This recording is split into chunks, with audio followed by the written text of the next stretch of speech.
योगेन चित्तस्य पदेन वाचाम् मलं शरीरस्य च वैद्यकेन योपाकरोत्तं प्रवरं मुनीनां पतञ्जलिं प्राञ्जलिरानतोऽस्मि आबाहुपुरुषाकारं शङ्खचक्रासिधारिणं सहस्रशिरसं श्वेतं प्रणमामि पतञ्जलिम् गुरुर्ब्रह्मा गुरुर्विष्णु गुरुर्देवो महेश्वरः गुरुः साक्षात् परब्रह्म तस्मै श्रीगुरवे नमः हरि ओम.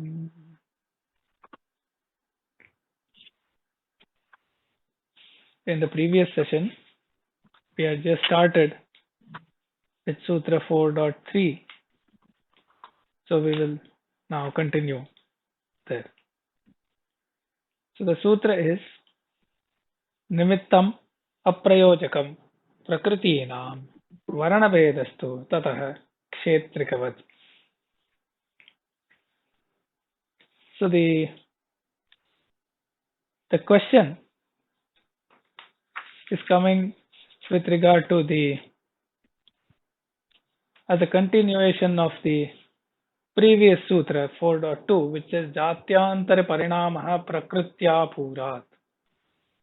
So how can a jatyantara parināma take place wherein a certain being belonging to a certain jati, such as a human being, transforms into a completely another jati, like the example of Nahusha turning into a snake, or Nandishvara turning into a bull. And there it was said prakṛtya pūrāt.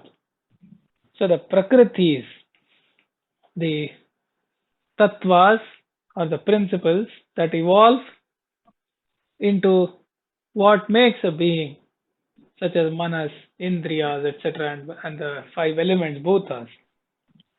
Such as the prakriti of them, it evolves and creates that configuration, so to speak. So now in the third sutra, this is further delved into to see, okay, what is the mechanism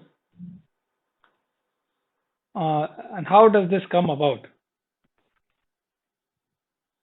It says the nimitta, which means the triggering cause, which is the dharmādi samskaras that we had seen. It is the samskaras known as dharmādi samskaras that from papa, punya, etc. one is qualified for a certain parināma. So, are they the ones that trigger the prakritis? The reason I say prakritis is even though there is one prakriti, here the term prakriti is applied to the thing that it evolves from. So the prakriti for manas is the ahankara tattva. So the prakriti for indriyas is also the ahankara tattva.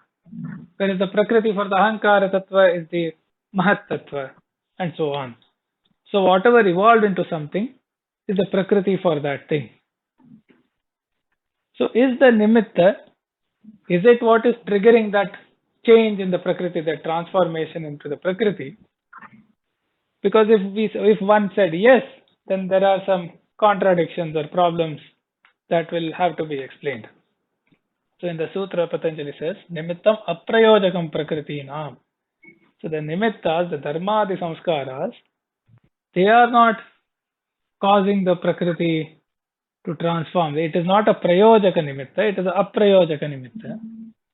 But then what is the role that they play if they cannot trigger the transformation? The role they play is varaṇabhedastu. Varanam means covering, blockages, obstructions, obstacles. So those obstacles are removed. So varaṇabhedastu. Tataḥ. Tataḥ means from the dharma samskaras. What happens is the covering, the blockages, the obstacles get removed. And then as an illustration, as an analogy, what is known as drishtanta, it is said kṣetrikavat, like a let's say a farmer, and that illustration will be described in detail in the Bhashya.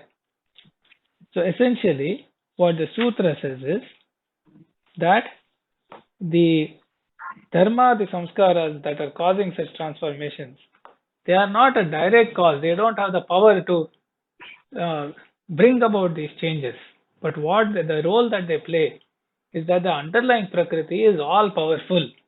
It has the potential, the shakti to transform into anything, to bring about anything. The dharma samskaras or the nimittas play the role of removing the blockages which were preventing certain transformation and allowing the evolution of the corresponding prakriti to flow into that transformation. So the role is more of a varaṇabheda, removal of obstacle, than bringing about a change. In other words, there is no specific power or need to bring about a change because the underlying substance is all powerful, fully capable of turning into anything. It is only the removal of blockages, obstacles, or walls that is needed, and the prakriti in all its greatness will automatically flow and be able to bring about the transformation. So here, kṣetrikavat is about the kṣetrika, the one who owns the field, who is like a farmer, so on. And we will see what that means. So for that, let us look at the Bhashya. So Bhashya says, Nahi dharmadinimittam prayojakam prakṛtīnāṃ bhavati. Like we just discussed, the dharmadinimittas, dharma means meritorious actions, etc., and the samskaras therefrom. So that is what is referred to here as dharmadinimittam. So nahi dharmadinimittam prayojakam prakṛtīnāṃ bhavati. Why? Na karyena karanam pravartyate iti. So the karanam, which is the underlying tattva which plays the role of a cause. Karya, something that is an effect. So it says that the underlying substance or the tattva, that is the cause, cannot be made to move or cannot be made to change by something that is merely an effect. That is one of the underlying principles in philosophy, where the causing substance, the causal substance, has greater independence and greater power to change. The effect is merely an effect and has a lesser span, power, and a lesser sort of place in the scheme of things. So the effect cannot drive the cause, because then it is not an effect anymore. Then it would become a cause, and then we end up in a circular kind of a logic. So if the dharmadinimittam were said to be a prayojakam, then we would have gone into a contradiction in the system where we are saying the effect, because the dharmadinimittam is an effect. We are saying effect is causing a change in the causal substance. The causal substance then produces the effect, and the effect again triggers the cause, and there is a circular sort of a never-ending circle. This is to be avoided in any coherent logical system, and therefore Patanjali here is saying nimittam aprayojakam na karyena karanam pravartyate. So in Tattva Vaisarati, this is slightly further described. It says satyam dharmadayah nimittam natu prayojakaha tesham api prakṛtikaryatvat. Because the dharmadi samskaras also, they have also come about as an effect from the prakriti, so they cannot be the prayojakas.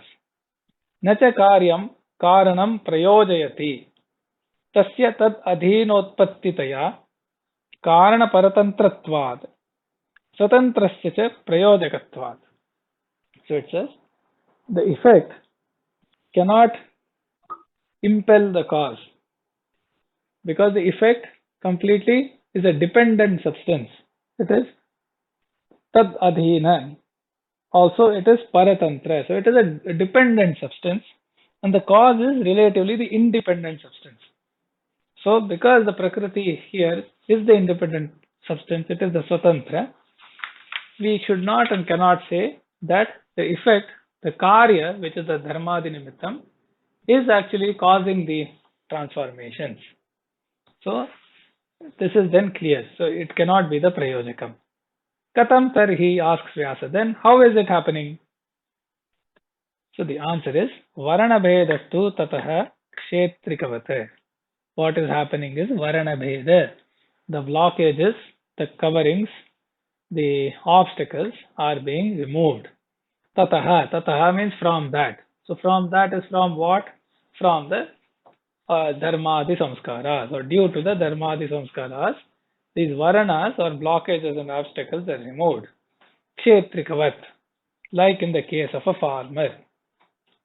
So now Vyasa will explain what is this analogy being referred to. So Vyasa says, Yatha kṣetrikaha kedarat apam puranat kedarantaram piplavayishuhu samam nimnam nimnataram va. So consider the case of a farmer who has land at different levels. That land is known as Kedara. So flat land at different levels.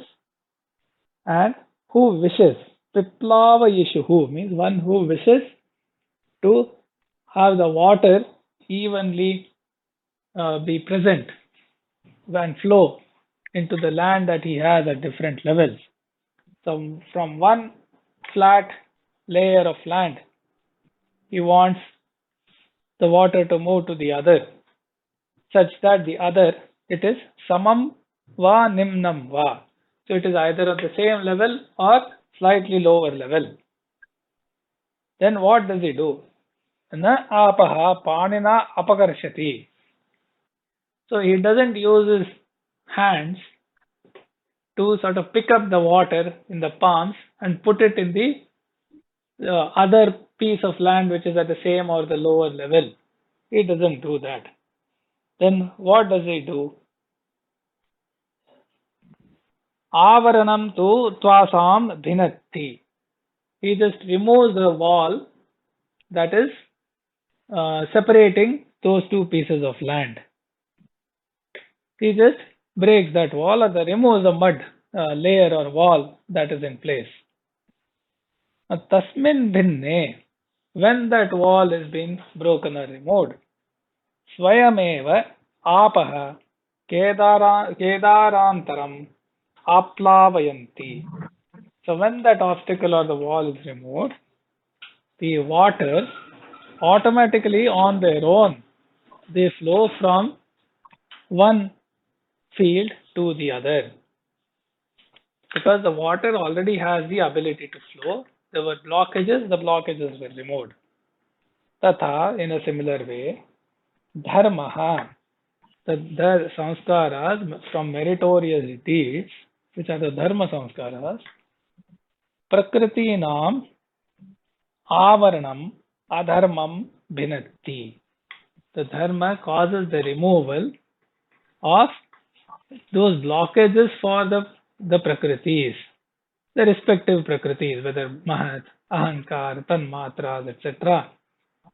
The avaranam, the blockages are removed. And what is the avaranam? The adharmam is the avaranam. The bad actions or the non-meritorious actions had led, so to speak, to blockages due to which the potential of the transformation was not being realized.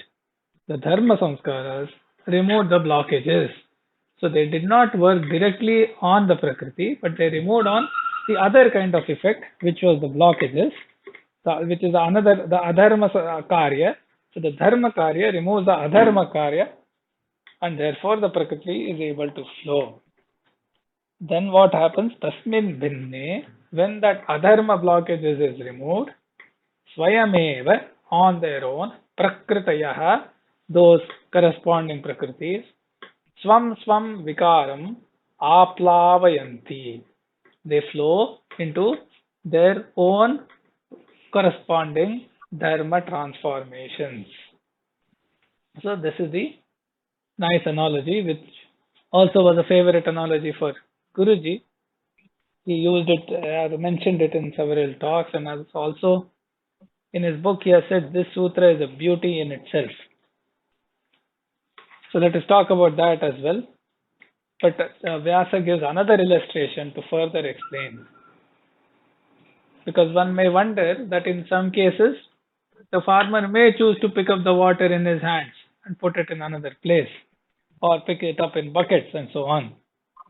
So there's another illustration, more airtight as far as the ability to contradict it goes.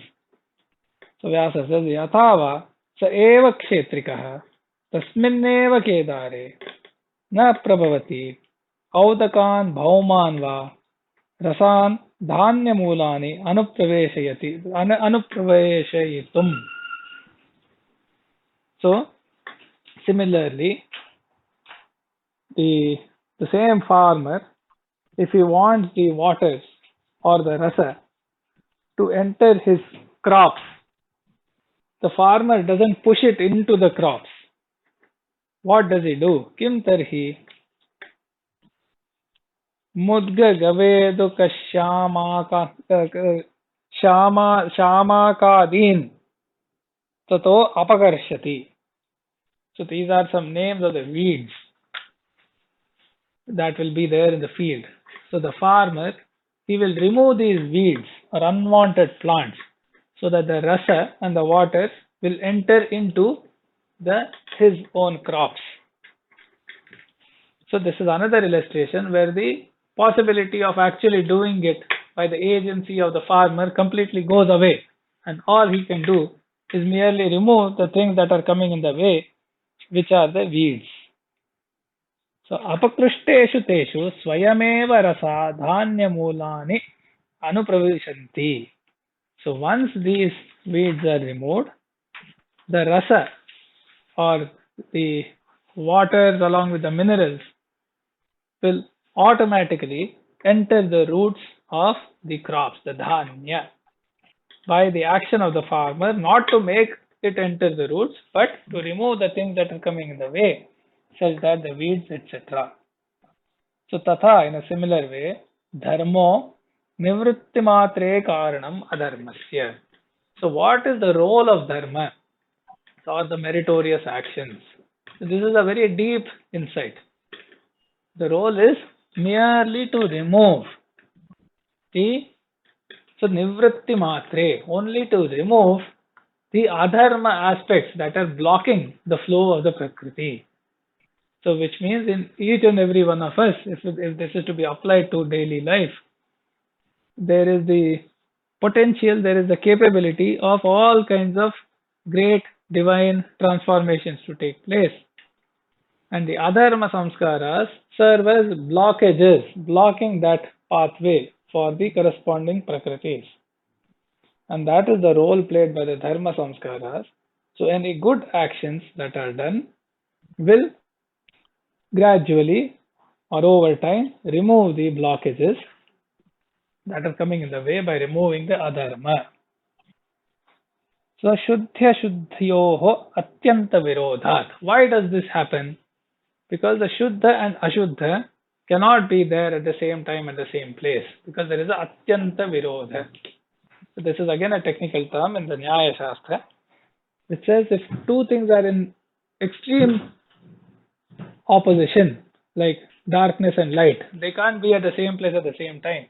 Similarly, shuddha and ashuddha, pure and impure, cannot be there in the same place at the same time. And therefore, when the dharma samskaras are created or arise through meritorious action, the blockages due to the adharma samskaras are countered. Natu prakriti pravrittau dharmo hetuhu bhavatiti. So he concludes or summarizes by saying, to impel the prakriti or bring about the transformations of prakriti, the dharma is not a hetu, the dharma is not a cause to do that. But as said earlier, the dharma is a hetu for removing the blockages. Atra Nandishwaradayaha udaharyaha, says Vyasa here. The story of Nandi, like we said, human being to the form of a bull, is an example. viparyayena api adharmo dharmam badhate. So just for completeness of the description of the system, it says the reverse is also true. Adharma is just like adharma is a blockage for dharma. Similarly, tataḥ ashuddhi parināma iti. So the dharma also is a blockage for adharma. So both are contradicting each other, and both form walls for transformation in either direction. And here atrapi nausha jagaradayah udaharyaha. So for the reverse illustration, where bad deeds caused a certain transformation, is the story of Nahusha, who had become an exalted king. He turned into a snake, and that story has been already related in, I think, the second chapter. But who was in an exalted position, he turns into a snake because his bad deeds at the time. So there are sort of two roles played by the beautiful sutra and the analogy is firstly to resolve any technical contradictions in the system, so that anybody looking to find gaps and holes in the yoga darshana will find it already anticipated and clearly addressed, and also a deep learning in the sense of how does all this operate, how the prakritis are full of potential, and what is the role of the dharma and adharma. And then we can take that learning into our understanding of. Often we look at the shastras as a guiding light to see how one is to act. And here the understanding of the role of dharma as a removal of the obstacles to the beneficial flow of the corresponding prakritis, which will also be, for example, the flow of thoughts, the transformation of buddhi, etc. They are blocked due to adharma, either from now or from, as they say, previous lives and births. And the dharma oriented actions remove those blockages, remove those impurities. And here we then get that understanding of when it says yogam atma vishuddhaye. Yoga causes the purity. Yoga is to be done for the purity of oneself. So this atma vishuddhi can then be understood as the removal of these blockages, which allows the proper flow and proper transformations in various aspects of the prakriti. So that is Sutra 4.3 with the Bhashya.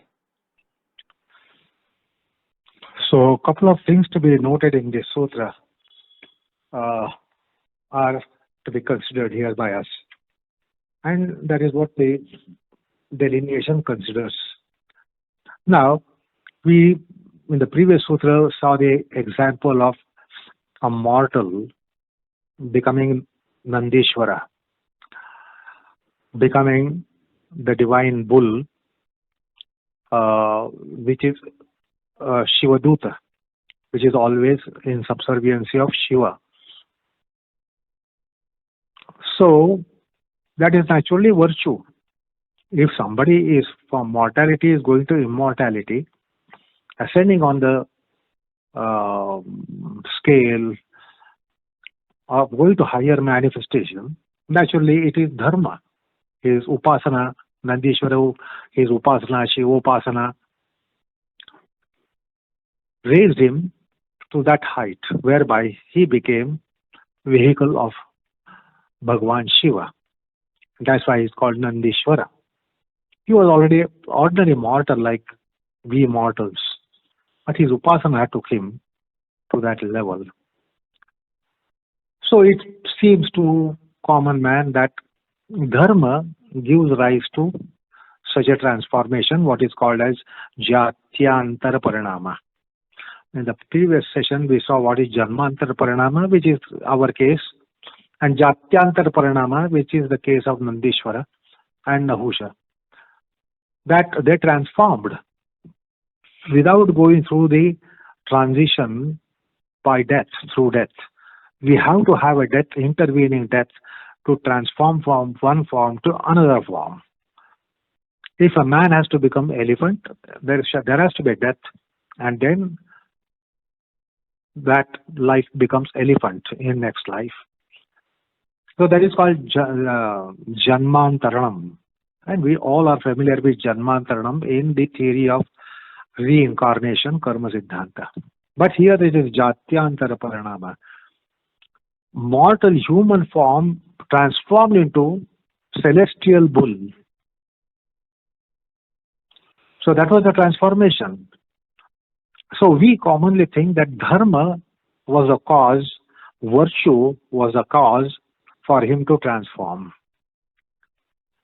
So we would deem that it is dharma is the cause of his transformation. Now, considering that way might be convenient for our naive mortal intelligence, but the reality is something else. And that is what is being discussed in this sutra. The nimittam is aprayojakaṃ. No doubt dharma is nimitta. Papa punyadis are nimitta for the fruition to come about. Our fruits come about because of our virtues and vices. We know what kind of fruits are there for virtues and what kind of fruits are there for vices. So we think that virtues give those fruits, sweet fruits, and vices give those harsh and bitter fruits. Because they are nimitta. They are nimitta, but however not prayojaka. The Prakriti doesn't need a sponsorer. The Prakriti is omnipotent. Like we all know that the divinity is omnipotent. It is also to be understood that Prakriti itself is omnipotent. It has all potentials within itself, inherently within us, within itself. So the Prakriti has resulted into sun, which has temperatures of 6,500 Kelvin on the surface, and then it has some millions of degrees of temperature in its belly. Now, that is because of Prakriti. Prakriti is capable of turning out a star which has enormous temperatures. The Prakriti also can create something, say like a planet like, distant planet like Pluto, where the temperatures are all the time always sub-zero temperatures, 100 degrees to 150 degrees, etc. Now, such frozen conditions, freezing temperatures are also out of Prakriti. Solid boulders and rocks, metals are also from Prakriti. And tender cotton, tender petal of a flower is also out of Prakriti.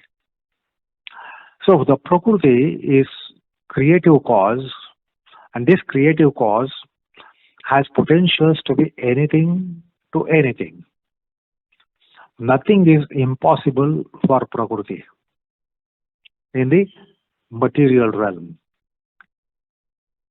You can get boiling temperatures, you can give freezing temperatures, you can get brightness, you can get darkness, you can get solidity, you can get liquidity, you can get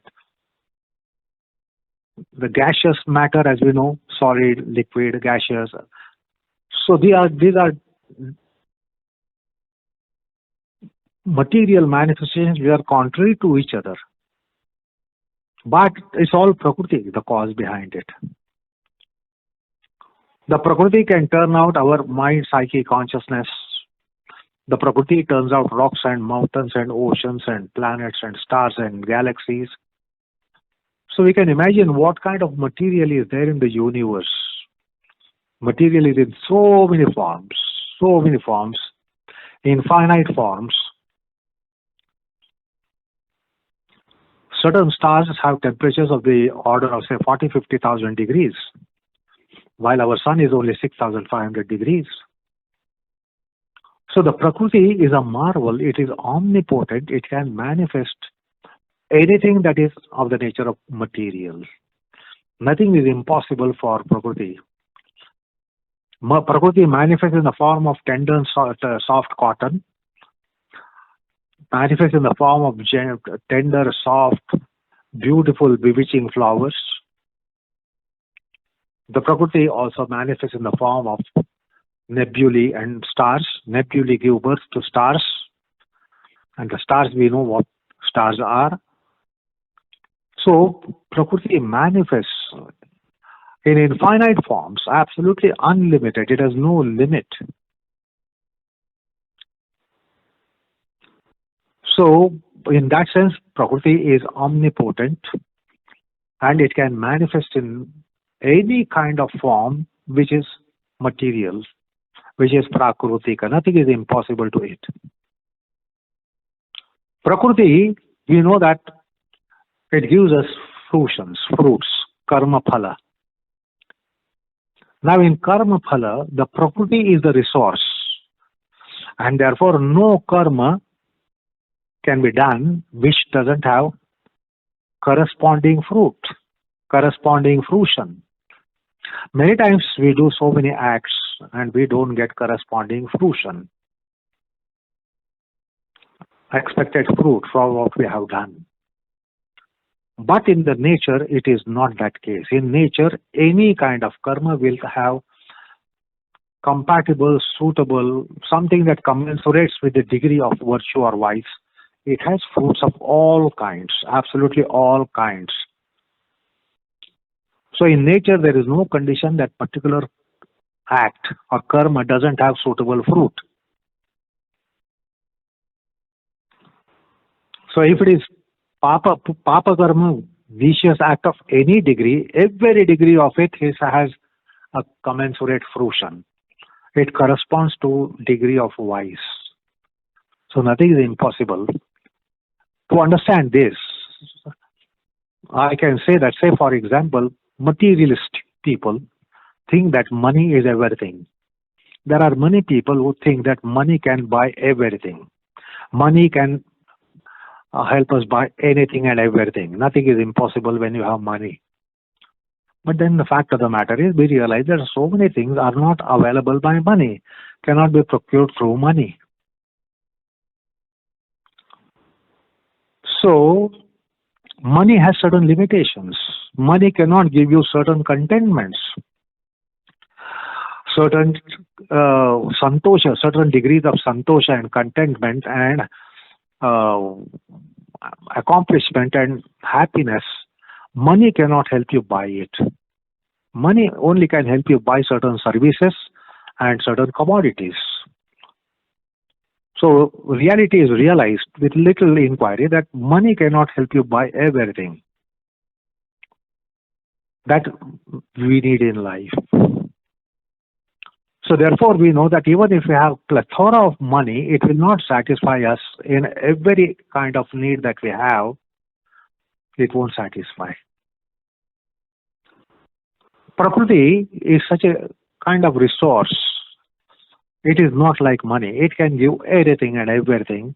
It doesn't say, sorry, impossible, I cannot give you something that corresponds to it. Your deed, your act. It doesn't say that you have such an exalted virtue that I cannot grant you fruit for your virtue. So also the case of vice.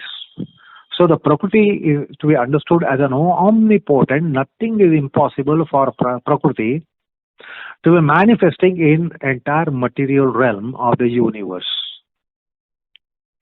So that's why it is creative cause. It is material cause of anything and everything. Certain material causes of certain things cannot be material cause for something else. If you want to turn out rice, preparation in the form of rice for your lunch, you will have to only depend on cereals. Cereals are to be cooked. Then only you will get rice. You cannot be cooking something else and get rice. You must have cereals. So the material cause for each thing, we know this is the material cause for this. That is the material cause for that. So material causes change for manifestations. But Prakriti is primordial matter. Prakriti, first cause, primordial cause. It is material cause for anything and everything that you find in the universe. So, the potency of the Prakriti should be understood. It is omnipotent. Secondly, it doesn't need anyone to propel it and impel it when it has to work. It doesn't need a sponsor. It doesn't need any assisting force, because all assisting forces are also Prakriti. Like you just now heard, our Manas is Prakriti, Buddhi is Prakriti, Ahankar is Prakriti, our Indriyas are Prakriti, our body is Prakriti, and what the body seeks outside, the delightful objects, etc., they are also Prakriti. Painful objects, they are also Prakriti. So the Prakriti manifests everything, the entire Drushya category, as philosophy speaks about. So the Prakriti doesn't need any assisting factor, because any assisting factor will be also Prakriti, and that's why you heard just now, the Dharma and Adharma are out of Prakriti. Our virtues and vices are caused because of our Buddhi. And our Buddhi is Prakriti. So the Prakriti cannot be cause of Prakriti. Then it becomes a problem, defect of the nature of called ad infinitum. And that's why you heard that statement from Vyasa, that the Karya cannot turn out Karanam. The Prakriti is primordial cause. This word has to be understood, concept has to be understood. It is primeval cause and primordial cause. What does it imply? The point is, Prakriti is independent principle. It is all potent principle. Nothing is impossible to Prakriti. Like we say, this is impossible for me. This is impossible for human intelligence. This is impossible for human power, human strength, human energies. So many things are impossible to us, and everything has certain limits. Beyond that, they cannot work. Sun has a limitation beyond which it cannot work. Therefore, there are stars of different magnitudes. The sun is categorized as yellow dwarf in astrophysics. Yellow dwarf. Dwarf. That means there are giants as well. And yellow. So which speaks about the grade of sun in terms of metaphysics, the astrophysics of it. Now, the sun is not capable of radiating heat of 40,000, 50,000, 100,000 degrees. It is meant for 6,500 degrees of Kelvin. But there are stars which have temperatures of 40,000 and 50,000 degrees. So, there are limitations. Sun has a limitation. That's why the sun rays do not work, do not reach after distance. Sun is so bright for us. But it is said that if the sun is 55 light years away, it would be invisible for us. The sun, same sun, at the distance of 55 light years, it would be invisible star for us. We will have to use telescopes to find out where is the sun and what is the sun. Now it is the brightest object in our sky. But then it becomes invisible because of the remoteness. Then the sun will be absolutely insignificant if it is some thousands of light years away, 10,000 of years, 100,000 light years away distance. So there is always a limitation to all manifestations. We are limited. All creatures are limited. All matter is limited. Material is limited. But it is not the case of primordial material, primeval material, which is Prakriti. So that is to be understood. And now it is not only omnipotent. Second thing is that it doesn't need anything as impeller, propeller, sponsor. It works on its own potency. So that is the second aspect which the sutra is divulging, apart from primeval matter being omnipotent, omnipresent. There is no place in the universe where the prakriti is not existing. There is no prakriti-less location in the universe or multiverse or metaverse. Prakriti is present everywhere in some form or the other. Therefore, it is in all forms, infinite forms, endless forms. So it is material cause of everything that is prakrutika. That might be mind, psyche, consciousness on one hand, to Prithvi, Ap, Tej, Vayu, Akash elements on the other hand, and the manifest material called Panchikruta material in the form of ocean and mountains and whatnot, stars and planets and whatnot. Prakriti is everywhere. Now it doesn't need anything to impel, propel. It works on its own potency. How does it work on its own potency? The wonderful example, kṣetrikavat. The farmer, husbandman, he looks at the field that he owns or where he works, and he identifies the different heights.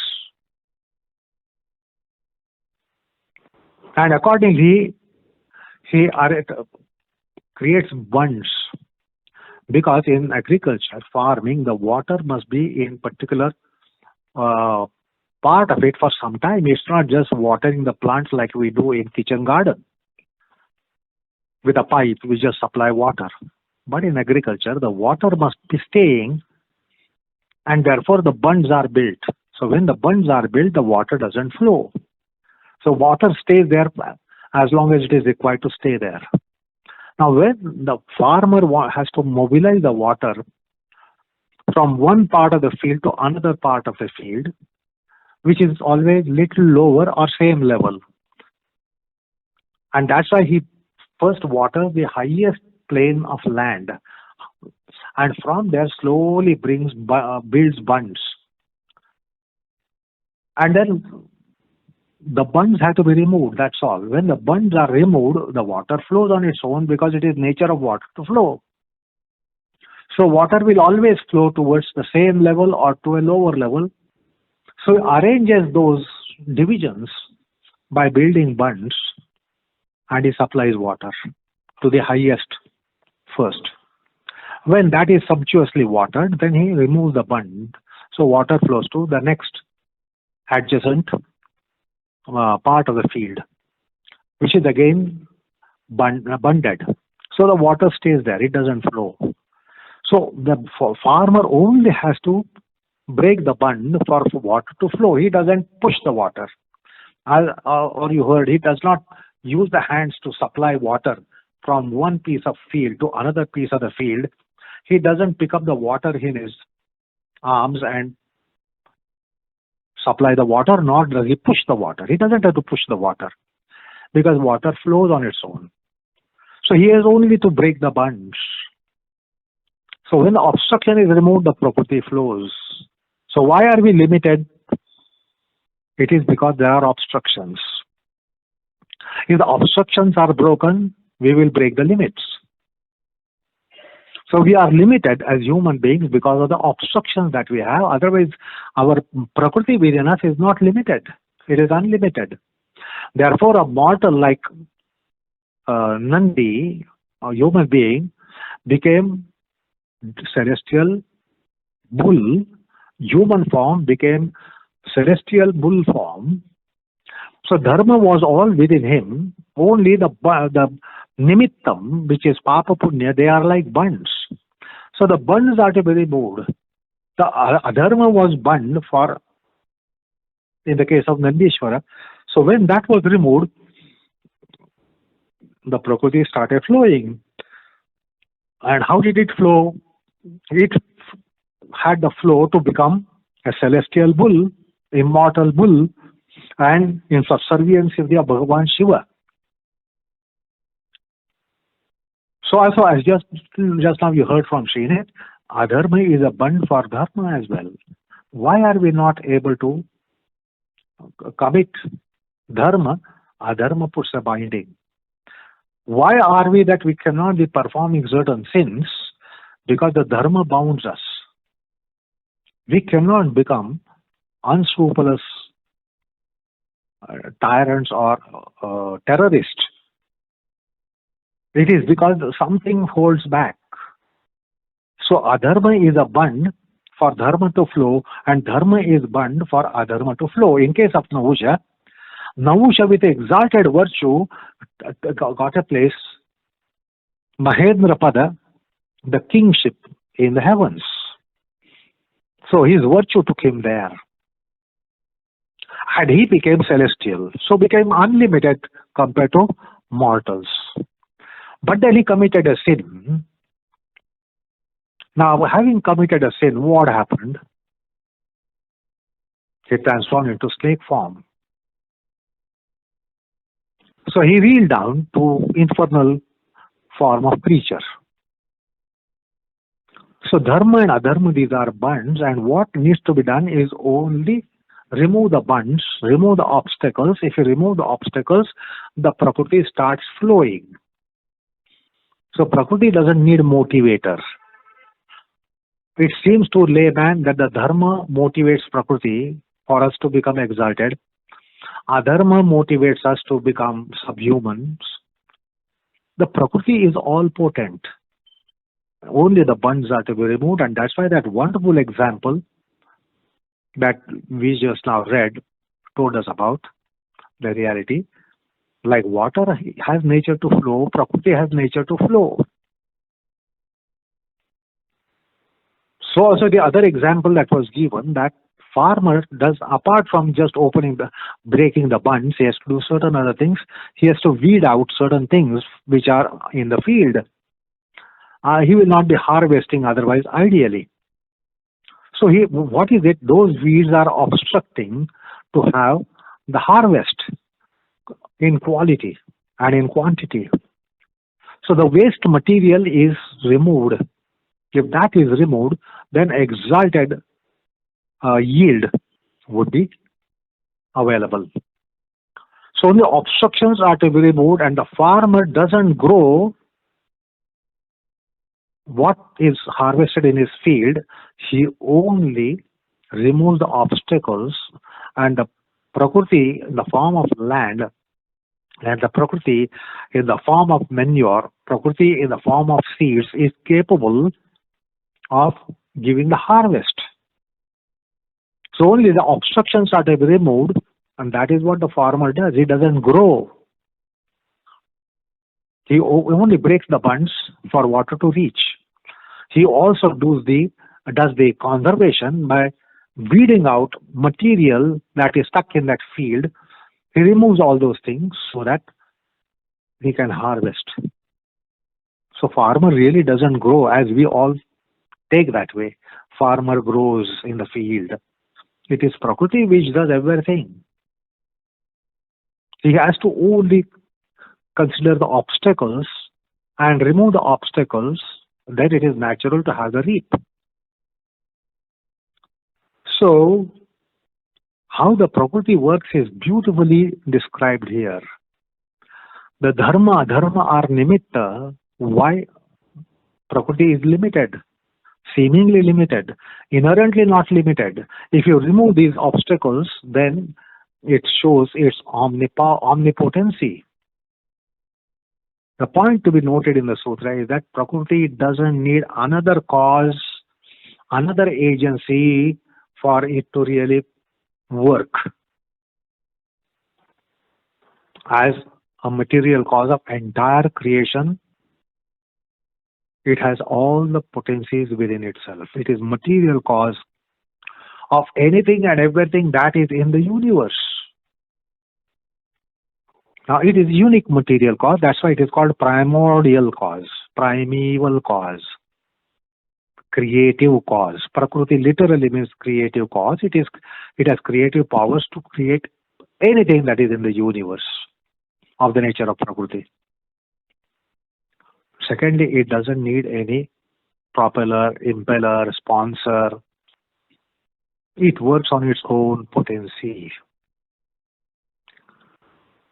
So this is what the sutra is telling us, and here we can understand how Nahusha became a snake.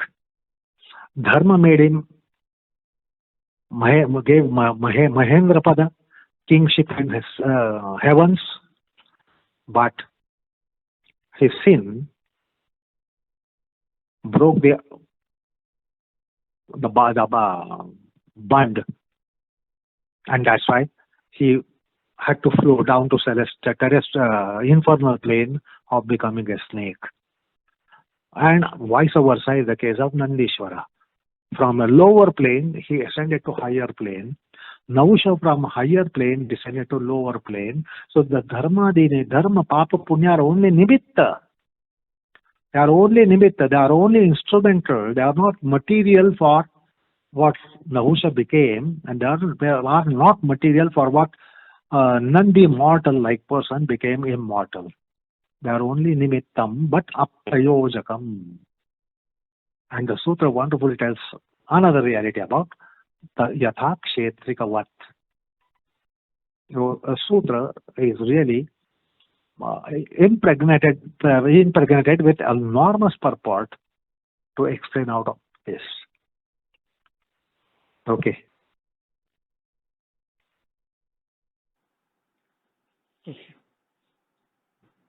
So the subsequent sutras again continue along similar lines.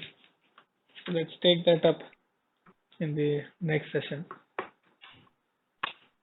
So let us recite the slokas on Guruji and stop for today. Vaijñānikam pravaktritva āsaneshu kalavidam yogābhyāse ca tattvajñam vandeham sundaram gurum yoga vriksho hi lokesmin yat preranena vardhitah yogacharya guru tubhyam sundaraya namo namaha. Thank you. Namaskar all of you.